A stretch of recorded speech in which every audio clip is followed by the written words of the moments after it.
کریں گے، اور جو لوگ اس رب کی معرفت حاصل کرنے کے بعد اس کے حقوق ادا نہیں کریں گے تو ظاہر سی بات ہے کہ وہ سزا کے بھی مستحق ہوں گے۔ اس لیے یہ ضروری قرار دے دیا گیا کہ انسان پر اللہ کی معرفت حاصل کرنا ضروری ہے، اور پھر اس معرفت کے نتیجے میں اس کے حقوق کی ادائیگی بھی ضروری ہے، تاکہ جو اطاعت کرنے والے ہیں ان کو ان لوگوں سے کہ جو اطاعت نہیں کرتے،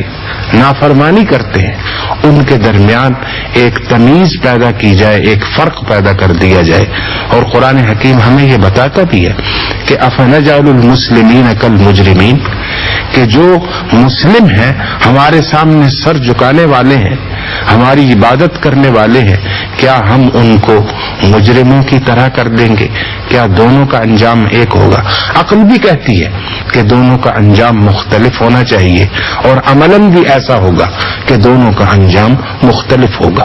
حافظ صاحب نے ہمیں بتایا کہ عبادات کی ضرورت اللہ تعالیٰ کو نہیں ہے، بلکہ یہ خود انسان کی ضرورت ہے، یعنی عبادات جو ہیں وہ انسان کی روحانی اور جسمانی تربیت کرتی ہیں۔ حافظ صاحب نے تو ہمیں اس موضوع پر بہت ہی تفصیل سے آگاہ کیا ہے۔ راضی صاحب، میں آپ سے یہ پوچھنا چاہوں گی کہ کسی کام کو عبادت کا درجہ دینے کی کیا شرائط ہیں، اور دوسری بات یہ کہ ہمیں کیسے معلوم ہو کہ ہماری عبادات جو ہے وہ قبول ہوئی ہیں یا مقبول نہیں ہوئی؟ پہلا سوال تو یہ ہے کہ کوئی بھی کام عبادت ہے یا نہیں ہے یہ کیسے معلوم ہو، اور وہ کیا شرائط ہے جو کسی کام کو عبادت بنا دیتی ہے۔ عبادت نام ہے اس فعل کا جس کو اللہ تعالیٰ نے فرمایا یا رسول کریم صلی اللہ علیہ وسلم نے اپنی روایات میں فرمایا کہ یہ کام کرو گے تو اس پر اجر ملے گا۔ عبادت پر اجر ملتا ہے، لیکن اسی عبادت پر جس کے بارے میں تصریح کر دی گئی کہ یہ عبادت ہے یا اس کے اصول متعین کر دیے گئے۔ اب میں یہاں ایک مثال دوں کہ اگر صبح کی نماز آپ پڑھتے ہیں اور فجر کی 2 فرض ہم پر واجب کیے گئے، آپ کا دل چاہتا ہے کہ نہیں، میں تو زیادہ سجدے کرنا چاہتی ہوں، زیادہ تلاوت کرنا چاہتا ہوں، تو آپ اس کی 3 رکعتیں پڑھیں یا 4 رکعتیں پڑھیں فجر کی، تو آپ کی نیت تو اپنے معبود کو خوش کرنے ہی کی ہے، اور قرآن بھی زیادہ پڑھا، وقت بھی زیادہ لگایا، سجدے بھی زیادہ کیے، سب کام زیادہ کیے،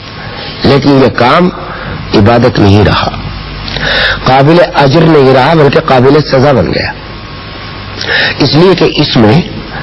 ہم نے اس حکم کی خلاف ورزی کی جو اللہ تعالیٰ نے فرمایا کہ صبح کو 2 رکعت ادا کرو۔ تو عبادت حقیقت یہ ہے کہ عبادت ہونے کے شرائط ہی یہ ہے کہ ہم اپنی مرضی سے اگر کسی شے کو عبادت قرار دیتے ہیں اور اس میں قرآن و سنت میں اس کی کوئی اصل نہیں، تو یہی تعریف ہو جائے گی بدعت کی۔ نئی بات پیدا کرنا اور نیا کوئی کام ایسا کرنا کہ جس پر ہم اجر کی امید لگائیں اور اس کی حقیقت قرآن و سنت میں نہ ہو، اس کا حکم ہمیں نہ دیا گیا ہو، تو عبادت کی شرائط میں سے تو یہ ہے۔ دوسرا سوال یہ ہے کہ یہ کیسے معلوم ہو کہ عبادت ہماری قبول ہوئی یا نہیں؟ حق تعالی شانہ کا بڑا کرم اور احسان ہے ان لوگوں پر کہ جن کو اللہ تعالیٰ 5 وقت اپنے دربار میں حاضری کی اجازت عطا فرماتا ہے، اور یہ سعادت دیتا ہے کہ وہ اس کے سامنے سر بسجود ہوں، اللہ سے ہم کلام ہوں، دعا اور حمد و ثنا کریں، اور اس کے بندگی کا اظہار کریں، اپنے تعلق کا اظہار کریں اپنے مالک سے۔ حضرت مولانا اشرف علی تھانوی رحمۃ اللہ علیہ ایک جگہ فرمایا، ایک صاحب نے یہی سوال کیا کہ ہمیں یہ کیسے معلوم ہو کہ میری نماز قبول ہوئی یا نہیں؟ تو آپ نے جواب دیا کہ اگر تمہاری یہ نماز قبول نہ ہوتی اور اللہ کو یہ منظور نہ ہوتی تو دوسری نماز کی توفیق ہی نہ ہوتی۔ تم نے ایک نماز پڑھی اور اس کے بعد دوسری نماز میں بھی بلائے جا رہے ہو، تو اس کا مطلب یہ ہے کہ یہ نماز جو تم نے پڑھی پہلی اللہ نے قبول کر لی، اگرچہ وہ اس قابل یقیناً نہیں ہے، کھوٹا سکہ ہے ہمارا، اس قابل یقیناً نہیں ہے، اس دربار کے قابل نہیں جو اللہ تعالیٰ کی عظمت کے مطابق ہو، تو لیکن اس کو اللہ تعالیٰ نے قبول فرما لیا۔ جب یہ تو پھر دوبارہ آنے کی اجازت دی، پھر ایک دوسرا اصول یاد رکھیے کہ آپ کا کام صرف کوشش کرنا ہے، آپ کا کام حکم کی تعمیل کرنا ہے. جب آپ نے اپنا کام کر لیا تو اللہ تعالیٰ بھی اپنا کام ضرور کریں گے انشاءاللہ، کہ اس پر اجر مرتب فرمائیں گے. راضی صاحب نے ہمیں بتایا کہ اللہ تعالیٰ نے ہمیں عبادات کے اصول اور شرائط بتا دی ہیں، ان کے مطابق ہم عبادات کریں گے تو وہ قابل قبول ہوں گی، اور اگر ان کے مطابق نہیں ہیں، ہم اپنے طور پر اپنے اصول خود بنا لیتے ہیں عبادات کے لیے، تو وہ پھر قابل قبول نہیں ہوں گی، بلکہ یہ کہ الٹا اس کا ہمیں سزا اس کی ملے گی. اب احسان صاحب آپ ہمیں یہ بتائیے کہ عبادات جو ہیں وہ ان کے دنیاوی فوائد کے ہیں، یعنی عبادات کرنے سے ہمیں صرف آخرت میں ہی اجر حاصل ہوگا یا کہ دنیا میں بھی ہمیں فوائد حاصل ہو سکتے ہیں؟ آپ دیکھیے کہ ہم اس دنیا کے اندر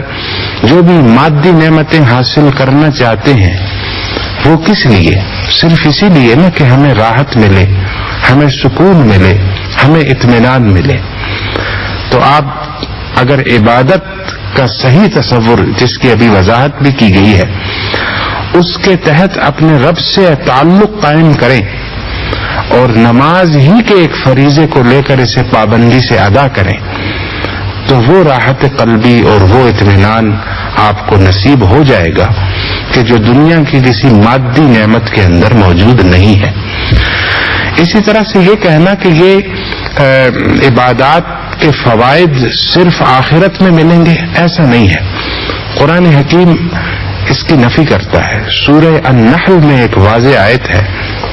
کہ من عمل صالحا من ذکر او انثى وهو مؤمن فلنحيينه حياة طیبہ ولنجزینہم احسن الذی كانوا يعملون. کہ عمل صالح چاہے وہ مرد کرے یا کوئی عورت، ہم اس عمل صالح کے نتیجے میں ایک پاکیزہ، ایک باسعادت زندگی ان کو اس دنیا میں بھی عطا کریں گے اور پھر ان کے ان اعمال کی بنا پر آخرت میں بھی ان کو بہترین بدلہ عطا کریں گے. یہی مضمون سورہ شورى میں بھی بیان ہوا کہ من کان یرید حرث الآخرۃ نزد له فی حرثہ ومن کان یرید حرث الدنیا نؤتہ منہا. کہ جو آخرت کے نقطہ نظر سے آخرت میں اجر و ثواب کے لیے عمل کرتا ہے اللہ تعالیٰ وہ بھی عطا کریں گے، اور جو شخص دنیا کو بہتر بنانے کے لیے کوئی خیر یا نیک عمل کرتا ہے تو اس کا بدلہ بھی اسے ملے گا. تو اللہ کے خزانے میں کوئی کمی نہیں، بشرطے کہ ہمارا تعلق اللہ سے محبت اور اخلاص کی بنیاد پر استوار ہو جائے. احسان صاحب نے ہمیں بتایا کہ عبادات کے نتیجے میں انسان کو نہ صرف آخرت میں اجر ملے گا بلکہ یہ کہ اس کو دنیاوی فوائد بھی حاصل ہوتے ہیں، اور اس کی شرط یہ ہے کہ اللہ تعالیٰ کے ساتھ اپنا جو رشتہ ہے محبت اور خلوص پر استوار رکھنا چاہیے، اور اس سے جو ہے وہ اجر کی وہ دنیا میں ہو یا آخرت میں ہو اس سے اجر کی ہمیں توقع رکھنی چاہیے. اب عزیز طلباء و طالبات، آپ نے یہ گفتگو سماعت فرمائی تصور عبادات اور اسلام کے تصور عبادات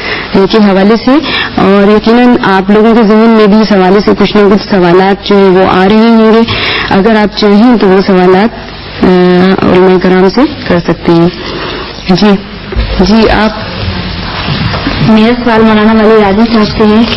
کہ ہمارے یہاں مختلف مسالک اور مختلف عبادتوں کے طریقے پائے جاتے ہیں، آپ یہ بتائیے کہ ان میں سے کون سا صحیح ہے؟ جو یہ سوال بہت آج کل کیا جاتا ہے. ایک بات تو یہ سمجھیے کہ فقہی مسالک جو ہمارے یہاں 4 بہت مشہور ہیں بلکہ 5، ان کا جو اختلاف ہے اس کو ذرا سے سمجھنے کی ضرورت ہے. ہر اختلاف خراب نہیں ہوتا بلکہ اختلاف علم کی ترقی اور بات کی کو نکھارنے کے لیے انتہائی ضروری ہے. آج جس سائنسی دور میں ہم بیٹھے ہوئے ہیں، جو ترقیات ہمارے سامنے آئی ہیں، یہ کمپیوٹر ایج، صرف اختلاف کی بنا پر اس حد تک ہم پہنچ پائے ہیں کہ ایک نظریہ پیش کیا گیا، اس کے مخالف